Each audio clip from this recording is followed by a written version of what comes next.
pour révolutionner cette 32e édition. Avec Foire Connect, effectuez des visites virtuelles 24 heures sur 24 et 7 jours sur 7 en explorant les stands des exposants en ligne. Ma fille. Oui. Foo jëlee sa ticket. ah kon période yëgoo ko. ak Cissé Ticketing sa kër ngay toog jënd sa ticket en ligne duma sax bouger. Et oui, avec Cissé Ticketing, vous pouvez acheter vos billets en ligne depuis votre smartphone. Du 28 novembre au 15 décembre, la FIDAK 2024 vous promet une expérience exceptionnelle, alliant commerce, culture, divertissement et innovation pour tous les participants.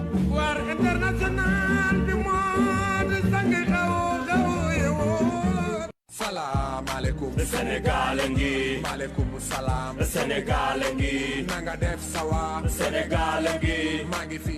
Voilà 8h05 muy waxtu woo nga xam te ne kon ci la ñu dalalee suñu gan ci biir le grand entretien mi ngi Maham Ndiaye ma bàyyi rek suñu gan. maa ngi lay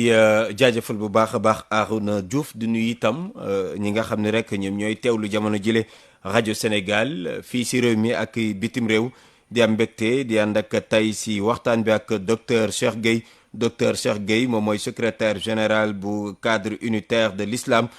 fii si Sénégal muy KUDIS docteur tey ñu am mbégte di ànd ak yow si biir émission matinalu rajo Sénégal Salam Sénégal.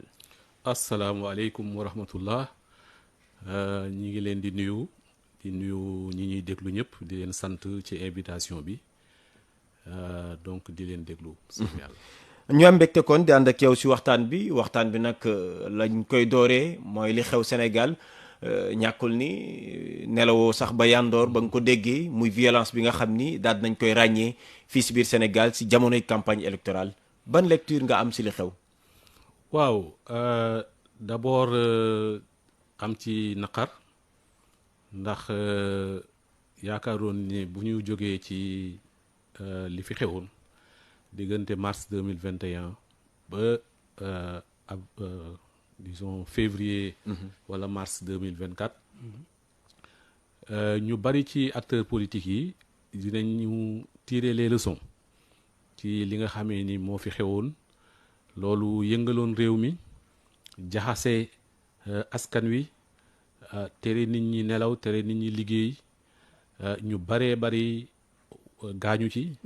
ñu bëree bari wuy ci seen boroom ñu bari yàqule ci yàqu ci li ñu gis ak yàqu yi nga xam ne ni sax gisuñu ko ba tax na ñu jàppoon ne élection bi nga xamee ni dañ ko tëral rek ngir mën a renouveler assemblée nationale xaj na du jur yenn njaaxum yi nga xamee ni ñi ngi koy gis moo tax première réaction mooy surprise ndax jàpp nañ ne acteurs politiques yi am nañ intelligence quand même situationnelle am nañ aussi yërmande ci askan wi dinañ aussi bàyyi xel li may wax toujours ne ñoom duñu premier parti au Sénégal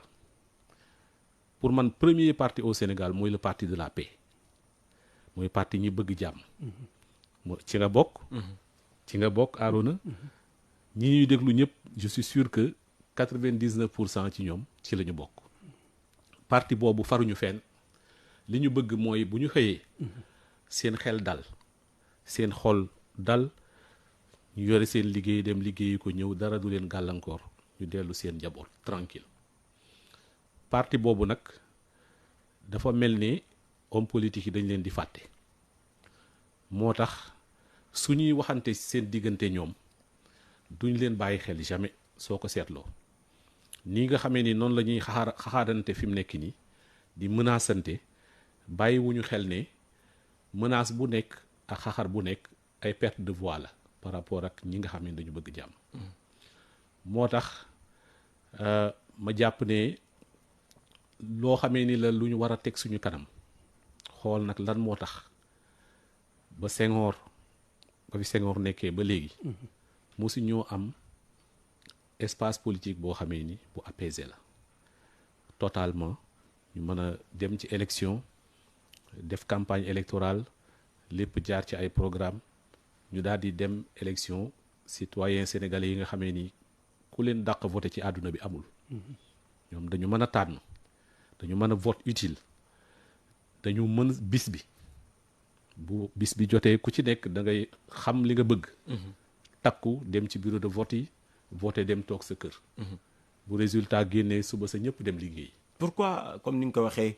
si jamonoy Senghor ba tey campagne électorale bu ñëw rek sa morom gën a ëpp violence pourquoi. waaw chercheur bi ma doon en tout cas li nga xamee ni moom lañ ci gën a jiital mooy ni ñu jàngee politique suñu réew moom d'abord moom moo posé problème parce que ni ñu ko jàngee mooy logique factionnelle laay wax ne boo xoolee rek mën nga ko xool sax ci écurie làmb yi. dama leen di comparer souvent mais nag làmb jee leen tane ba tey. parce que boo xoolee làmb ji di nga gis bu gars yi ñëwee ci face à face. ku nekk di nga wax sa moroom di nga ko menacer di nga ko tiital di nga ko waaye bu ñu demee ci làmb ji. dañuy dóorante ba kenn ki nàcc ba kenn ki daan moroomam waaye bu ñu paree kenn ki di yëkkati moroomam. di lëngoo. ñu lëngoo. mu ne ko saa waay champion nga yokkal entraînement yi. ba loolu dégg nga ko. moo tax fair play boobu nga xamee ni am na ci làmb ji. man jàpp naa ne même suñu acteur politique yi boobu fair play amuñu ko. donc docteur fii est-ce que mën nañu wax vraiment échec la lajj la kon. waaw man jàpp naa ne lajj permanent la kon. parce que en fait soo xoolee suñu jeu politique da nga ciy gis yu taaru parce que quand même booba ba tey ñi ngi am ay élections di am ay alternance donc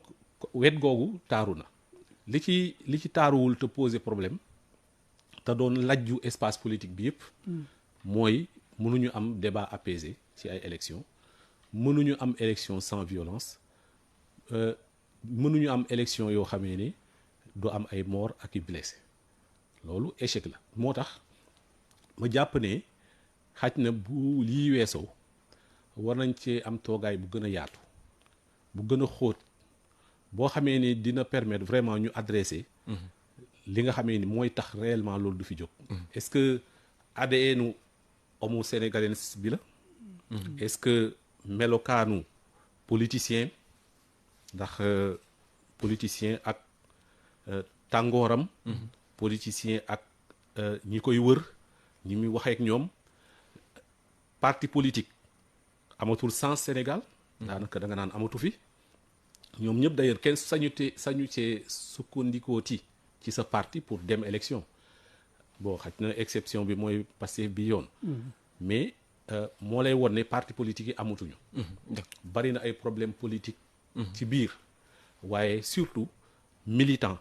amatul. d'accord en attendant loolu ngay wax muy doon assise wala lu mënta doon comment faire pour ñu arrêter lii parce que lii raam dafa naa ne si ñag bi la jëm ak li ñuy jot a dégg ak li ñu jot a gis démb.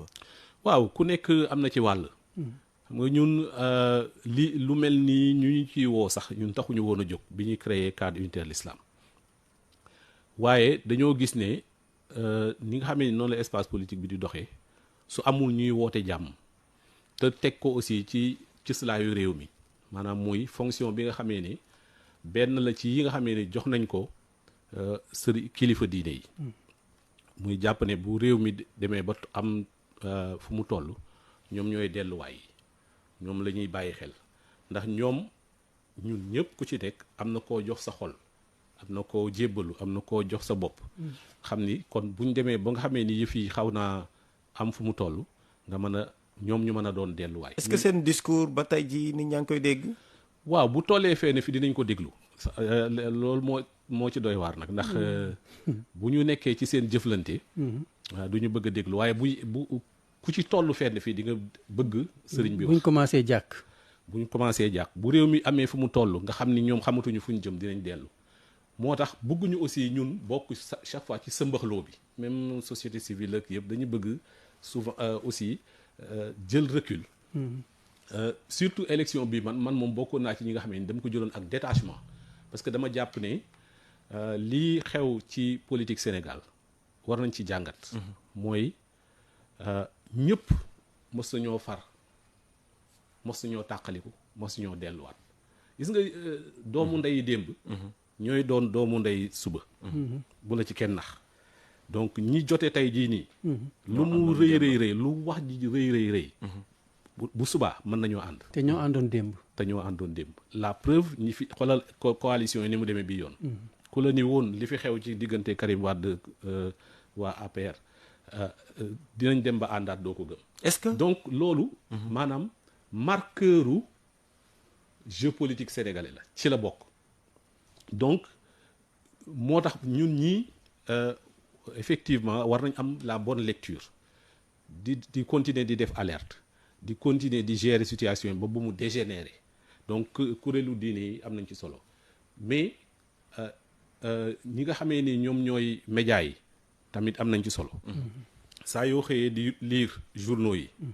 da nga yaakaar ni réew mi yëpp li fi xew mooy diw dóor na diw saaga na diw wax na diw tontu na ko ak langage boo xamee ni day gën a amplifier xamu taal bi sentiment de peur bi et cetera donc médias yi tamit am nañ ci solo lool est-ce que suñu état dafa faible par rapport ak li xew jamono ji non yaakaar naa ni état bi mosuma d'ailleurs gëj naa dégg en tout cas avant ñuy dem élection président de la république ci boppam nekk au-dessus de la mêlée woo acteurs politiques yëpp ci jàmm loolu bi yoon président Bassirou Diomaye Faye def na ko ñu am ci mbégte lool ndax maanaam ci tànk yooyu ci la ñu fekk à 2 reprises d'ailleurs à 2 reprises juste démarrage campagne bi tamit def na ko ministre de l'intérieur c'est la même chose moom tamit appelé na à la responsabilité ci début campagne bi woo acteur politique soo xoolee coow li ci commencé woon di am société civile ak ñëpp dañoo dajaloo ak moom dajaloo plus une fois 2 fois ñëpp juboo ñëpp dem élection donc moom it woote na jàmm xaj na xalaatul woon xaj na moom it ne dina yegg si fii ba mu laaj lii nga xamee ni jël na ko décision démb muy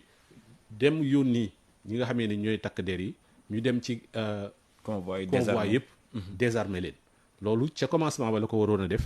mu doon loo xamee ni jàpp naa ne xaj na am na problème waaye nag balaa loolu je pense que acteurs politiques yi ñoo ci ëpp responsabilité ñoom ñoo war a jël d'abord et avant tout seen responsabilité nit mënoo laaj réew pour defar ko te nga xam ne wax ji ngay wax wala jëf ji ngay jëf da koy yàq kon mënoo di defar di yàq kon ku ci nekk ci ñoom am na ci responsabilité ma jàpp ne avant tout nag ñi si des ñëpp dañuy góorgóorlu di ci jàpp waaye ñoom ñooy premier responsable yi kon nag ñoom ñoo war a dellu ginnaaw ci seeni discours xool seeni taxawaay xam ne moomuñu réew mi souvent dama koy wax surtout tuuti lañu ci waaye amee nañu réew mi tamit donc loolu ñu xam ne ameel nañ aussi àq nit ñi alors que li leen tax a jóg li leen war a tax a jóg bokk mooy jël nguur la ñu wax waaye jël léegi ngir jaamu ci yàlla. est-ce que ñoom jàppuñu ñoom acteurs politiques yi que impunité moom mooy am seeni mbir parce que dossier politique lu coow lu bëri violence lu mu bëri ku si dëgg kaso itam dinañ waxaat ba ñu génn yéen sax yenn saa yi di ngeen kaas ba ñu génn est-ce que du loolu moom moo waral lii yëpp. waaw impunité moom la ñuy doxee moom la ñuy wut aussi koo ci gis muy politique am na ci wet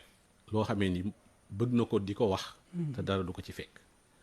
wala mu jëfoon ko te dara du ko ci fekk surtout élection yi nii moom da ngay gis ne ñu bari ñu war a woo lañ après wala ñu war a régler seen problème justice après ñuy wut mbalaanu kiiraay loolu moom da nga koy gis donc en tout cas si on fait la somme ñoom ñoo yore responsabilité principale bi te ma jàpp ne xamuñu Sénégal parce que boo xamee Sénégal discours de haine discours de violence da nga koy wàññi parce que sénégalais ci boppam moo xamul loolu moo bëggul loolu bokk moo bëggul loolu parce que sénégalais ci boppam niñ ko mooñee maanaam ci diggante askan ak askan diggante diineem ngëm-ngëmam lépp ci jàmm la ak jàmmoo surtout nag réew mu mel ni Sénégal nga xam ni réewu mbokkoo la réewu ràbbalante ci aw askan réew moo xamee ni dañoo bokk diine bokk ci ay tariixa bokk ci ba ci ay mazhab maanaam li nga xamee ni moom la ñu gëm ci ay doctrine ci biir suñu diine sax dañ ko bokk donc li ñu bokk dafa bari lool moo tax ñu am ay sukkandikukaay yu bari pour di booloo pour di jàmmoo pour nag surtout di juboo man damay wax fan yi yëpp ne jubal jubbanti lu war a nekk la waaye juboo mënu cee manqué ndax mënoo am agenda boo xamee ni 25 ans la ñu war a teg ay tëralin pour développer dëkk bi te dëkk bi juboowuñu fu ñu toll di jëflante di defante loolu mënul nekk moo tax ligne bi nga xamee ni moom le président de la République jël maanaam muy woote assise bu jógee woote leneen pour nit ñi di woo di waxtaan di juboo ci ay mbir yoo xamee ni mën nañ koo doxal ay at te ay wuute yu bari du ci am loolu man jàpp naa ni mooy lii ñu juboo bi ñun ci ligne boobu la ñuy woote ba tax na soo xoolee d'ailleurs di jàngat li xew ci parti politique yi seeni proposition seeni programme da nga naan ñii dafa mel ni ñoom ñëpp ñoo bokk leen ko bindal parce que wuute bi amu ci bariwul xanaa li ñuy xalaat mooy est-ce que kii bu ko yoroon dina ko doxalee li mu ko war a doxalee est-ce que corruption bi dina wàññeeku est-ce que mauvaise gouvernance bi dina wàññeeku yooyu mën nga ko xalaat waaye daanaka ñoom ñëpp ñoo bokk lu ñu bëgg moo tax bu ma déggee ñu naan agenda bu bees bi nuroo naag PSE kon kay comme agenda bu bees bi nuroo naag PSE PSE dañ ko naroon a améliorer pour mu gën a baax kon kay ñëpp mën nañoo ànd ci benn agenda am na benn borom xam-xam doon wax ni ñun amuñu jafe-jafe institution mais ay nit ñi nga xam ni ñoom ñoo ko war a doxal moom mooy jafe-jafe bi mais ñoom ñëpp lu ñuy xëccoo jamono jile mooy dugg biir assemblée nationale est-ce que lii ñu gis ci campagne bi tiitoo ñu dem assemblée également ñu amaat assemblée boobu alors que tey jii ñëpp a ngi doon xaar peut-être coppite am ci doxalinu boobule kuréel. waaw man de bu ñu amee assemblée beneen bu wuute ak yi fi nekkoon. du ma bett parce que da ngay gis ñi koy composé ñi jiite liste yi ñi nga xamee ni ñoom ñooy wax fi mu nekk nii wax yi ngay dégg loolu forcément mooy dem assemblée nationale te bu demee assemblée nationale nga xamee ni. fa la xëccoo ba ci ay tëralin ay loi ay règlement ay yooyu war a am au lieu ñu koy def ci dal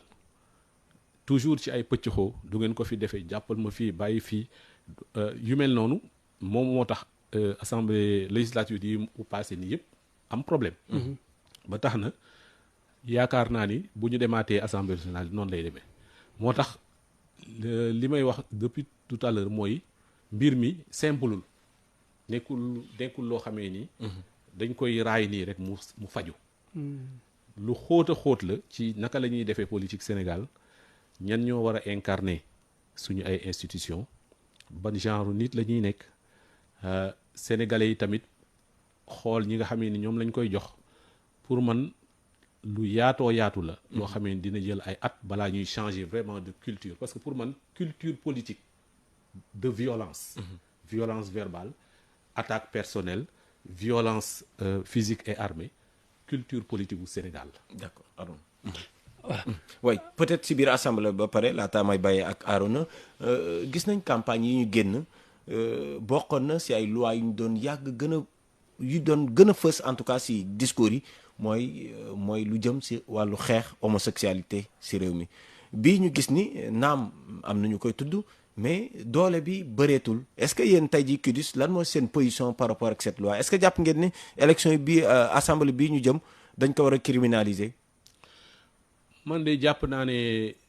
dina jafe ñu wax ci lu weesu lii président de la République wax ci boppam ca mbootaayu xeet ya bi ko ki nga xam ne mooy premier ministre Luxembourg seetee ne ko ñun de bëgg nañoo yokk sax ndimbal ci Sénégal mais il faut ngeen bàyyi xel les minorités sexuelles ba mu ko waxee président am fullaam ni ko loolu ngay wax de bu fekkee ci ngeen aj ndimbal gi ngeen ñu bëgg a dimbali bu yeboo ngeen téye ndimbal li parce que ñun bu suñu dëkk bëggee ñu criminaliser homosexualité dinañ ko criminaliser président parti Pastef Ousmane Sonko bi fi ganam français boobu ñëwee. Mélenchon moom tamit fàttali na ko. pour man on ne peut pas avoir une position politique plus affirmée que ça moo tax jarul coow gisuma kenn tey ku ñimee assumer ñu dem assemblée nationale ñu ne dañuy criminaliser homosexualité wala au moins dañuy yokk daan yi nga daal di taxaw ne du fi amee man de yaakaaruma ko kon loolu moom dañ ciy rafet njort que ne loo xamee ni la dinañ ko jëfee. beneen position bu njiitu réew mi Bassirou Diomaye Diakhar Faye démb amal ko ca Arabie Saoudite muy coowal Proche-Orient bi Liban ak Palestine xam ne bu baax ne conseil en tout cas mbootaay xeeti def ñu lépp lu ñu waroon def ci mbir mi tax muy woo umma islamique bi ñu gën a farlu dëgër ngir xeex lu ñu mel sa réaction par rapport ak sortie njiitu réew mi. waaw ñu koy rafetlu bu baax a baax ndax vraiment moom tamit bi mu toogeek léegi. gis nañ ko ci question boobu amu ci benn jiixi jaaxa wala benn calcul li nga xamee ni moom la xalaat moom la ciy wax te nit effectivement njiit da nga war a nuru li nga xamee ni moom la sa waa dëkk xalaat na nga ko war a taxawee réew mii di Sénégal réew la moo xam ni suñu diggante ak Palestine ak xeexu Palestine jot ay àqam ak ay yelleefam xeex bu fi yàgg la ñu yàgg a jaxasoo ci suñu mag ñi Maam Baye Niass ñoom waa ba ci waa kër sëñ Touba nga gis ne at mu jot dañuy invité ñi nga xamee ni ñoom ñooy waa Palestine dañ fay yónnee sax ay koppar pour jàppale leen kon loolu mooy position au Sénégal noonu la position Sénégal war a nuroo warul am ay calcul économique wala ay calcul géopolitique nit da nga maanaam mbiru principe humaniste moo taxaw ci mbir moom du mbiru politique tey amul benn askan bu ñu mos a noote nii nga xamee ni nii noonu la ñu noote noonu lañ noote waa Palestine depuis 100 ans 120 ans amul kon nooteel googu day nuroog nooteel gañ ñu nootoon ñun nga xamee ni teguwul fenn lu dul ci ëpp doole moo tax moom président de la République ñu ngi ko ci félicité bu baax a baax ci chaque fois bu amee occasion mu wax avec force li nga xamee ni mooy position bi sénégalais yi gën a am yëg-yëg waaye xam naa ni déclamer ay position doyul parce que pour man dafa laaj aussi ay acte acte yi mu laaj bokk na ci bu li ñuy wax yooyu Israël am na fi ambassade ñu ngi fi jéem a baaxal ay mbir di wane ay image yu baax di wut foo xamee ni fa la ñuy waxee di justifier l'injustifiable kon loolu dañ ci war a taxaw bu ñuy couper suñu ay relation wala ñu yemale ko ñu couper ko wala ñu yemale ko mais en tout cas li nga xamee ni nii moom la exprimer composition ñun am nañ ci mbégte bu baax a baax ñu bëri ci suñu kuréel bokk nañ ci kuréel yi nga xamee ni yëpp ñu ngi Sénégal di ànd ci xeex bi ba fan yi di ñëw am na benn ñaan bu mag boo xamee ni kuréelu diine Sénégal yëpp ñoo nar a daje fii ci institut islamique war ko fee daje ñu ngi def ay réunion di ko waajal. d'accord laataa ñuy dugg si pàcc nasaraan bi yaa ngi wax Israël ak seen ambassade am na ay yeneen doomu bitim réew également yu nekk fii si biir Sénégal mais si langue politique gi gis nañ tey yenn discours yoo xam ni mooy daanaka ñu jéem leen a beddi maanaam ñu ñuy woowee nationalistes yi lu nu mel yow amoo si njàqare wala amoo si benn oui gis-gis am naa ci njàqare parce que mélange bi dafa bari mélange de genre bi dafa bari Sénégal réew la moo xamee ni réewum dajale réew la moo xamee ni réewum ubbeeku la waaye ñu bokk tamit ci déndu Afrique nga xamee ni sénégalais yi dañuy jóge fii dem Gabon par milliers sénégalais yi jóge fii dem Côte d'Ivoire par milliers sénégalais yi nekk Guinée nekk feneen ak feneen bu fekkee fu ñu toll dañuy calculer naan ñi ngi ñuy envahir discours yooyu nga xamee ni Europe ma développé seeni nit amatuñu benn valeur ñoom ñoo koy développé ñun yooyu pour man waru fee sax comme discours ndax dafa dangereux pour ñun li nga xamee ni moom la ñuy xeex muy le vivre ensemble boo xoolee cadre unitaire de l'islam au Sénégal pour la paix et le vivre ensemble la tudd donc suñu vivre ensemble boobu nag bu fekkee dafa am ñoo xamee ni dañ koy nasaxal ci beddi ñenn ci askan wi ñoo xamee ni dañ fay ñëw di liggéey wala ñenn ñoo xamee ni yàgg nañ Sénégal seeni maamaat juddoo fi nga jaxase ñooñu ñëpp boole di leen beddi loolu lu ñaaw a ñaaw la moo tax te lu dangereux la aussi pour vivre ensemble Sénégal moo tax ñi ngi attirer attention ñi nga xam ne ñoo taxawee réew mi ci discours yooyu ñu xam ne réew teraanga lañ nekk réew moo xamee ni dafay jaxasoog yeneen réewu Afrique yi la ci mbiru koom-koom ci mbiru askan ci mbiru diine jaxasoo boobu mënta ñàkk ay moment yenn dëkk yi nga xamee ni ñoo ñu wër nekk ci ay crise seeni nit ñëw ci suñu dëkk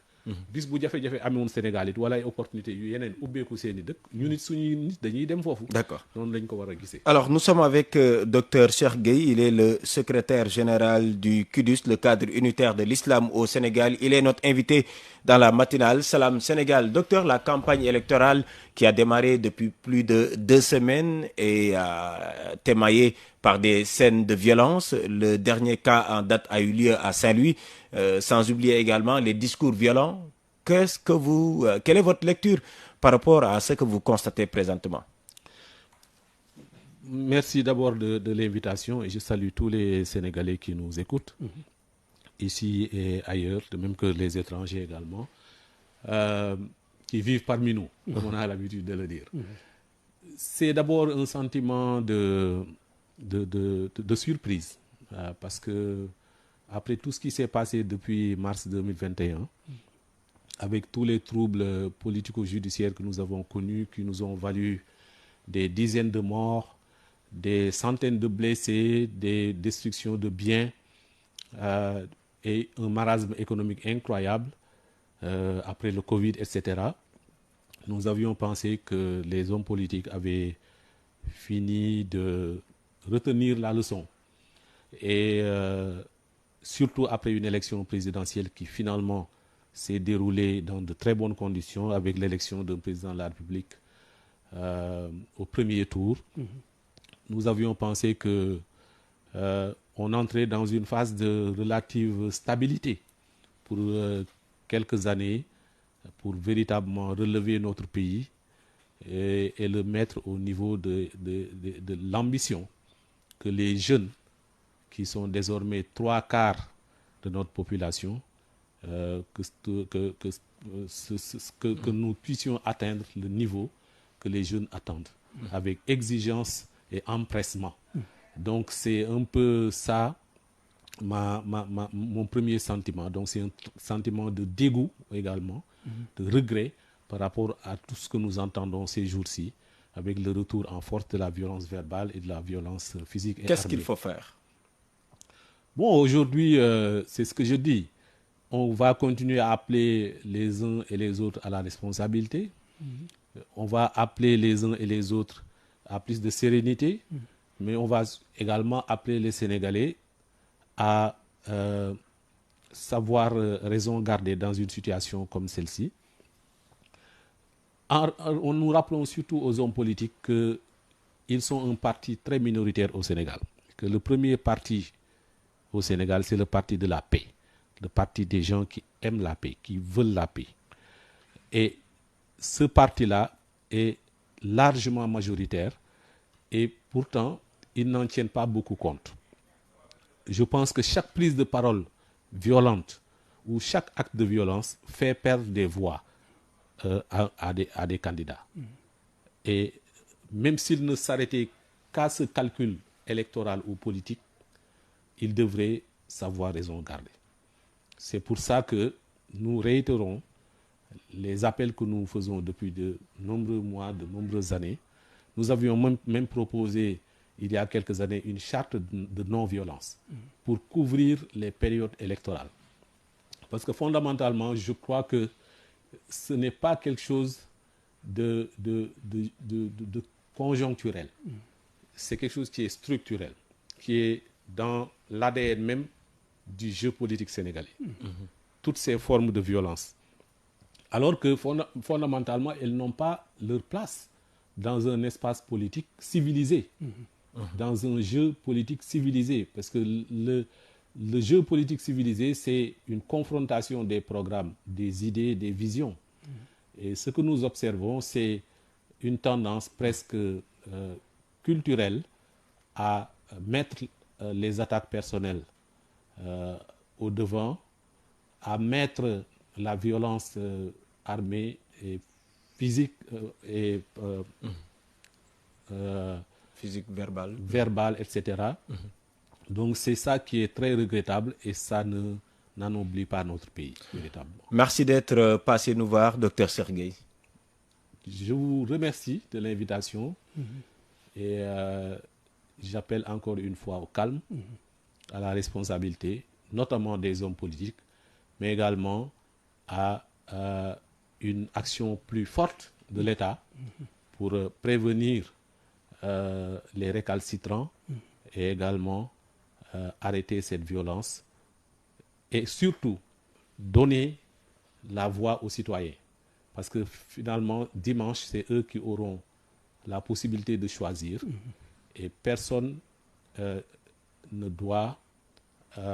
les empêcher de faire ce choix-là en toute sérénité. D'accord. Merci beaucoup Arouna. C'est la fin donc de cet entretien avec Dr Cheikh Gueye du cadre unitaire de l'islam au Sénégal. En tout cas ñu koy jaajëfal bu baax Cheikh Gueye bu CUDIS cadre unitaire de l'islam au Sénégal moo nekkoon sunu gan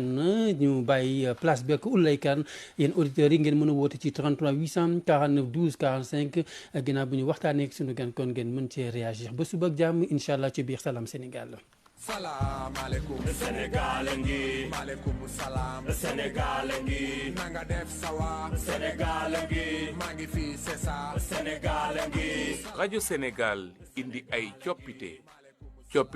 ngir li gën waaye ngir